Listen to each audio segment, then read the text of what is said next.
مرحبا، كيفكن؟ شو أخباركن؟ أكيد ما اشتقتوا لي، بعرف أصلا نسيتوني. المهم اليوم صرت ست بيت شاطرة وقررت أعمل محشي، ولكن من وين الكوسة؟ من حديقتي. زرعت هيك 4-5 بذرات كوسة وطلعوا وما شاء الله تعبى كوسة، كل 2-3 كنت أقطف منها وجبة يعني. وهاي المرة قررت اني اعملهم محشي بس كوسة لحاله. كتير كتير كتير طيب طلع، لانه الكوسة تازة وشغل البيت والحديقة، فكله طبيعي وبدون مواد كيماوية او اسمدة او هيك قصص. المهم هون انا حفرت الكوسة، وانا كتير احب اخطط الكوسة مشان لا يبين شكلها هيك سادة، ما بحبه، بحب اني هيك قشارة أو شو بتسموها هاي، أخرطها هيك أعملها، أخططها يعني، أجروحها أخططها مثل هيك عم بتشوفوا. المهم فهمتوا أنتوا قصدي، بعرفكم شاطرين، ما في داعي يعني أشرح القصة، بس بتشوفوا بتفهموا أنا شو عم بقصد. المهم فبصراحة هاي الفترة صار شي من زمان، يعني القصة تبع ريتشو وننوش وأماني الحلبية. بصراحة أنا من زمان بعرف إنه في حدا على السوشيال ميديا اسمه ريتشو وننوش، وتابعتهم وكنت بحبهم، يعني عائلة وحلوين وإلى هلا يعني بحبهم وكل شيء، يعني عالم محترمة، كل الناس مثل ما بيحكوا إنه خير وبركة. أنا بحترم الكل وما لي دخل بحدا ولا بحياتي انتقدت حدا، بس صار عندي يعني شي جواتي عم يقول لي لازم أحكي هذا الشي اللي راح أحكي هالكلمتين. بحق أي إنسان يكون إني بشوف يعني لازم بحكي. فما بعرف إذا اللي راح أحكي راح يوصل لإلهم ولا لأ. المهم بدي أحكي، يعني لازم أحكي مالكم دخل، راح أحكي خيو. فالمهم اللي إذا بتعرفون كتير عندهم مشاكل صارت. هو ريتشو ترك مرته، عنده طفلين وتزوج وحدة تانية وصار عنده طفلين تانيين. هاي قصص بالحياة كتير موجودة وعادية جدا، بيصير زواج بيصير انفصال، ولكن المو عادي نحن بمجتمعاتنا العربية بشكل عام بيصيروا عداوة، يعني يصيروا أعداء إلى الموت، يعني حرب دول، مو مثل حرب الاثنين تاركين بعضهم، خاصة إذا في بيناتهم أولاد. المهم بعتت الأولاد عند زوجها، الكل لامة، أنا ما لمتها، لأنه هي كانت عايشة ببلد حرب وهي مرأة وما بتعرفي إذا أهلها مناح لها بيساعدوها ما بيساعدوها، كيف بدها تربي هالأولاد، حتى إذا الأب كان عم يبعث لهم نفقة، يعني مهما كان العيشة كانت كتير صعبة بسوريا كبلد حرب يعني. فهي قررت تبعتهم عند أبوهم لأنه عايش بدبي ووضعه المادي منيح وعيشة هنية راح يعيشوا مثل ما بيقولوا. بعد ما هي زبط شوي وضعها وهدوليك شوي جاكروها وهيك، فهي يعني حبت ترجع تاخد ولادها، فرجعت أخذت ولادها. المهم هاي القصة ما تفاصيل ما بدي فوت فيها.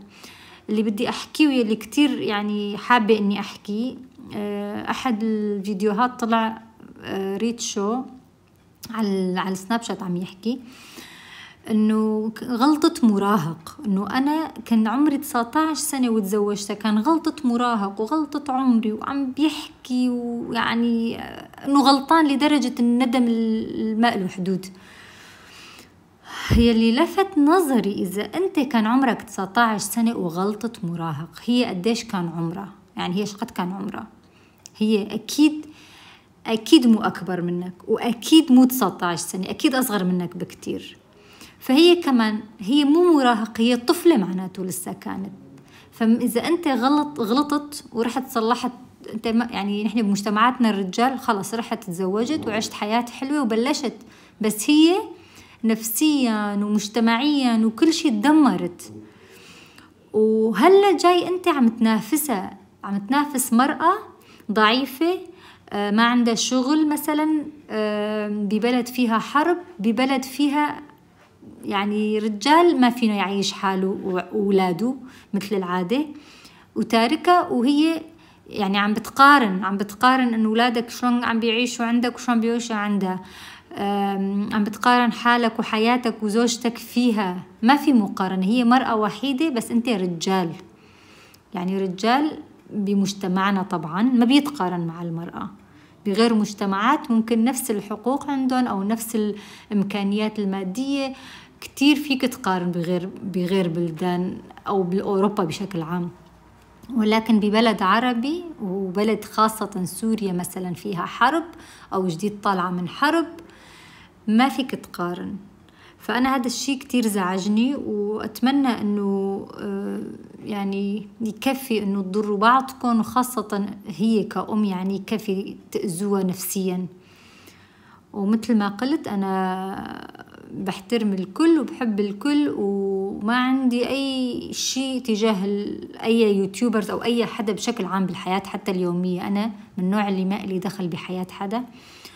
ولكن هاي النقطة كتير أنا كانت زعجتني لما سمعته عم بيحكي أنه غلطة مراهق. فأنا كان عمري 19 سنة وتزوجت غلطة مراهق. إذا أنت 19 ومراهق ورجال واعتبرتها غلطة، فما بالك على راسها شو راح يكون إذا هي أصغر منك. هي مو مراهقة، هي طفلة معناتها كانت.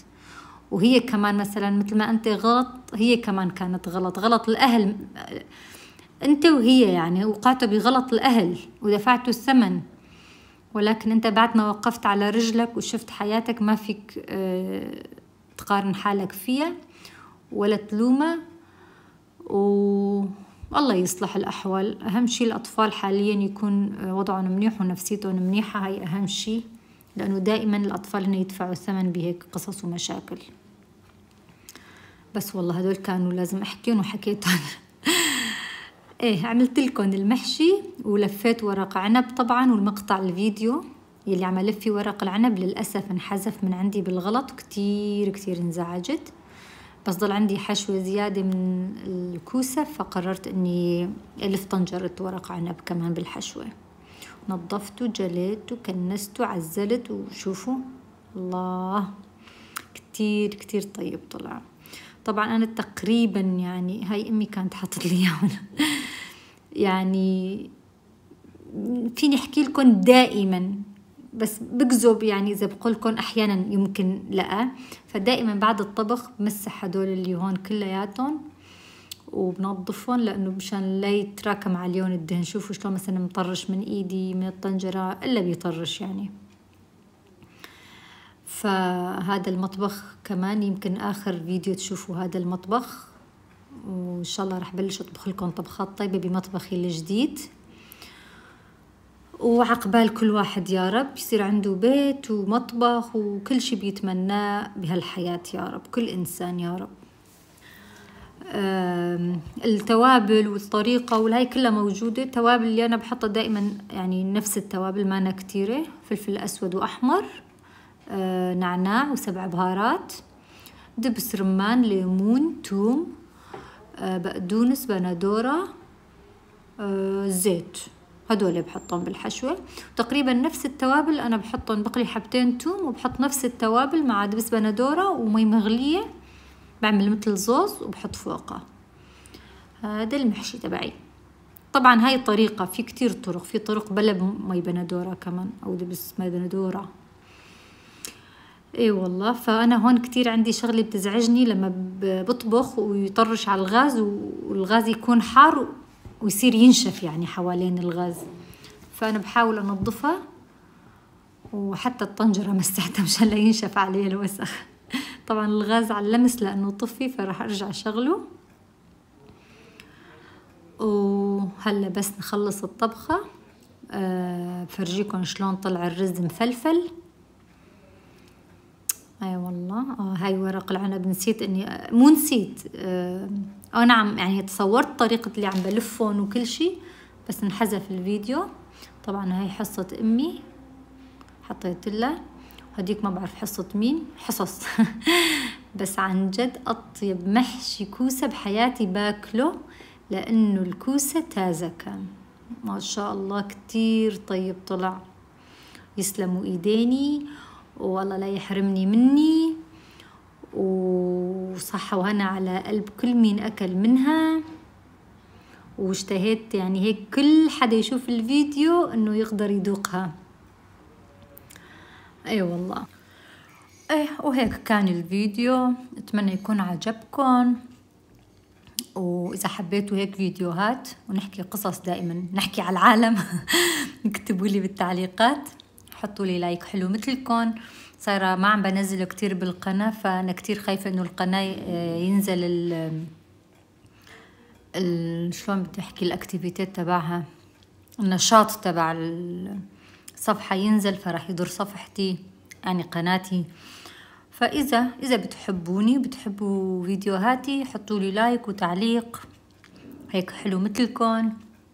وإن شاء الله بشوفكم فيديوهات جاية حلوة، راح تكون طبخات، فلوجات، شغلات. اقترحوا علي كمان انتو شو بتحبوا أنواع الفيديوهات. بحبكم كتير. يلا.